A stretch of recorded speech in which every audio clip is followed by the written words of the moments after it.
weapon against bigotry, against discrimination, against poverty, against just about anything that I disliked about the universe.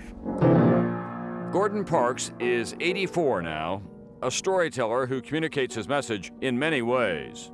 Music, words, poems, and novels.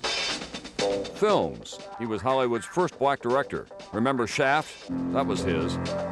But Parks will always be best known for his photographs, using his camera to capture hunger, hatred, poverty, and pain. Also, beauty. Do you have a single favorite picture?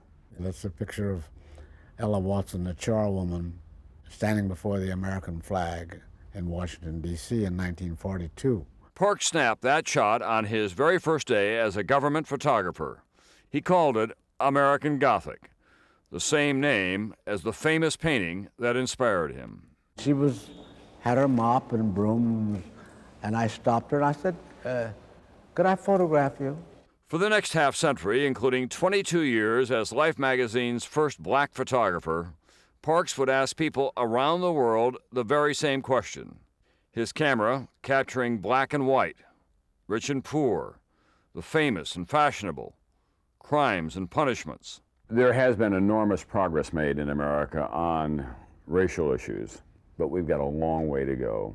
A terribly long way to go, yeah. Mm-hmm. The bigots are still around. I waltz around them, puncture their egos when I can, do what I can to get rid of them in my work. And much of that work is now on display at the Corcoran Gallery of Art in Washington, D.C. Did you, A, ever think you'd get to be 84, and B, ever think you would find yourself at this place as a venerated American artist? I didn't have time to think much about that in the early days. I was too busy surviving, really. And I know I had a mother and father and 14 brothers and sisters who wanted a lot out of me because I was the youngest, and I didn't want to disappoint them. I didn't want to disappoint myself. Gordon Parks has slowed down now, but he's not stopped. A father, a grandfather, married and divorced 3 times. He's still making music, writing poems, still taking pictures, colorful and abstract.